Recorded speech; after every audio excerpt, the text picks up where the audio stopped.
Nothing is more exhilarating than watching wheat grow.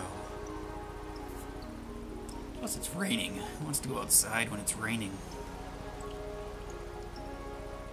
So peaceful.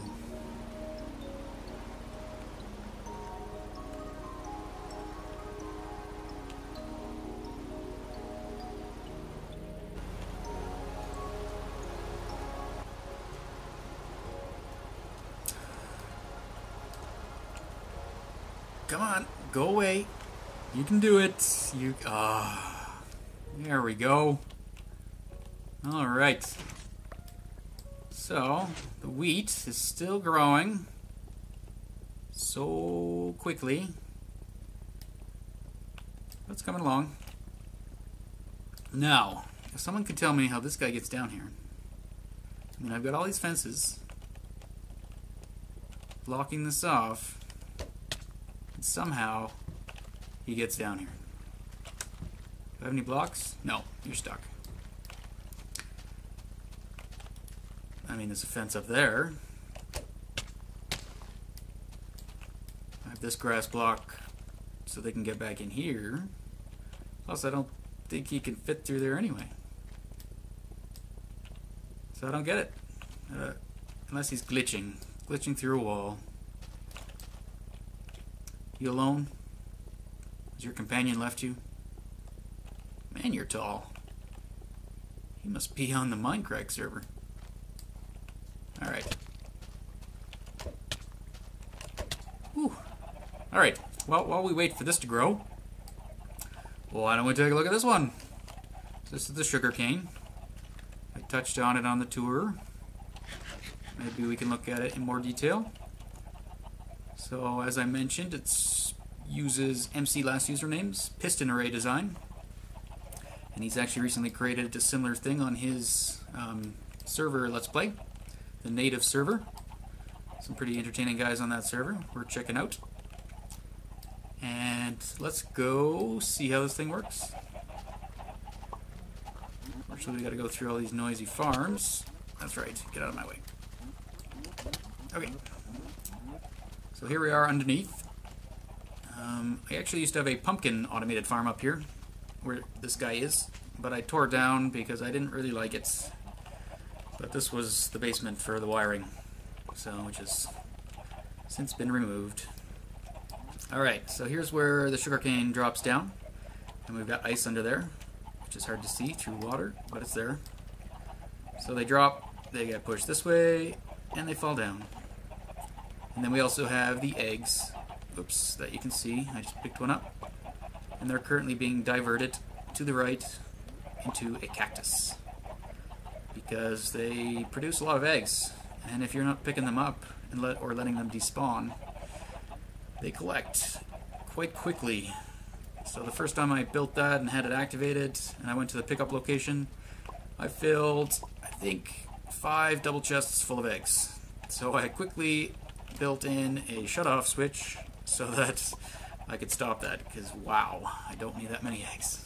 Now I don't remember how long I'd left it before I checked it, but still, I was probably just futzing around the farm a bit, and when I went down there, there was that many eggs. Okay, here we are inside the machine. If you can figure out where we are, this is the bottom rows, 2, and then there's 2 more up there. So we're on the back side of the machine. The front is right on the other side of here. And these are the pistons that push forward to cut the sugarcane. And this is that bud array that I was talking about. Pretty cool. Show you how it works, but I do recommend checking out MCLastUsername. He has a tutorial on just this guy, and he is very good at explaining his stuff.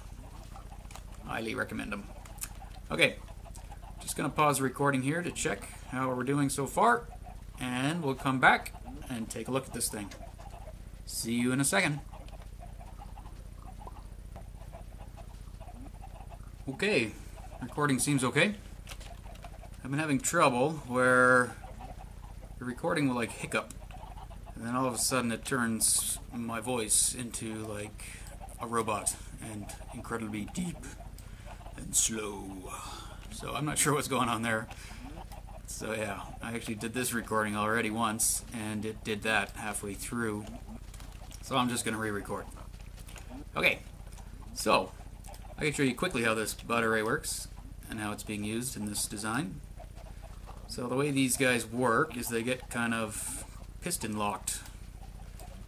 So they are currently powered, but as you can see, none of them are extended. Now, if a piston doesn't have anywhere to extend, even if you power it, it's not going to go anywhere. So that's what happened here. But if you update a block next to it when they're piston locked like that and have power, it will fire. And you just saw it there. So when that happens, so that's the same as when the sugarcane grows and touches the bottom side of this piston, like so. Now, when that happened, it pushes this block over top this torch, which powers this block in this location, which powers this redstone line here, which does a few things. First, it goes and deactivates this torch, which is powering currently this block here, which is sending power to this line, which is powering all those pistons. So when that turns off, these pistons are no longer powered and they will retract, which allows for this piston here to push them all back into their current location. And because it's delayed, it all happens kind of in sequence. So the first thing that happens is this guy and this guy, I think one tick and one tick, if I'm correct. I could be wrong. So yeah, this turns on, that turns off, so these guys will retract, and by the time that happens,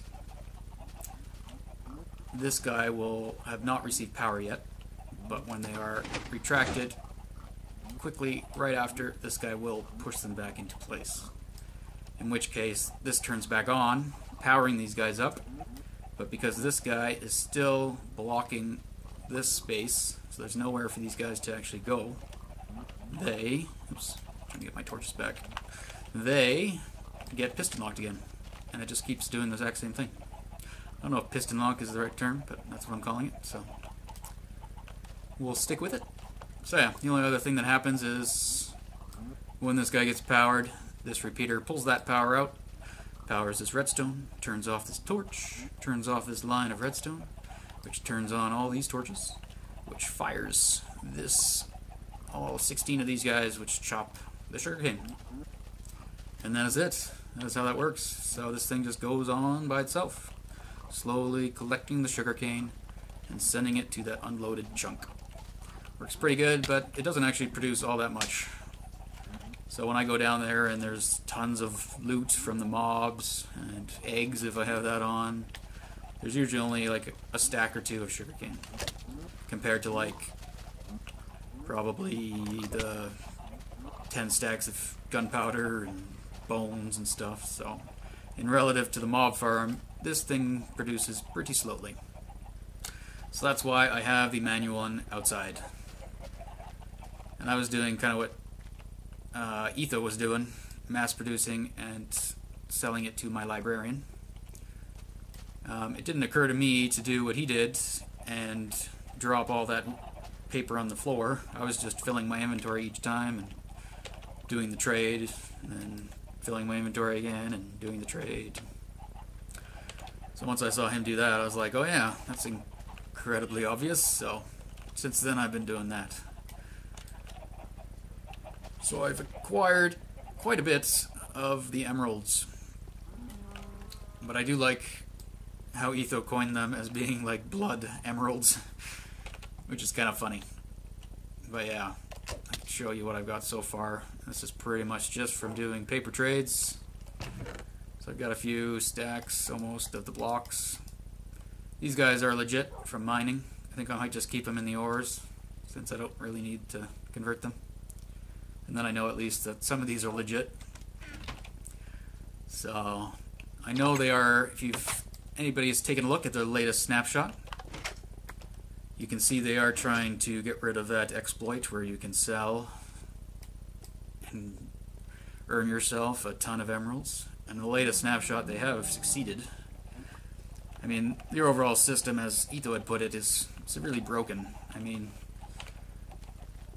it's only useful right now because it is exploitable. If it wasn't exploitable... What are you doing here, buddy? If it wasn't exploitable, there'd be really no use or point in using it, because otherwise it's just impractical. You have to spend and waste so many emeralds trying to unlock trades, which I had to do for like these guys. That's pretty much what I've been using the paper farm for, is so I can unlock trades with the blacksmith, so I could get like the diamond stuff. So currently I don't craft any of my diamonds, I just kind of purchase it from these guys. Just kind of overpowered, but I'm okay with it. Alright, how are we doing? Oh, has it even grown at all? Alright, well, I will cut it here, and we will come back, and hopefully have some wheat. I mean, I could just fire it off. It's not like I am low on seeds, or I could, but yeah, no, let's wait for a full harvest, and we can see how much this produces. Alright, see you in a bit.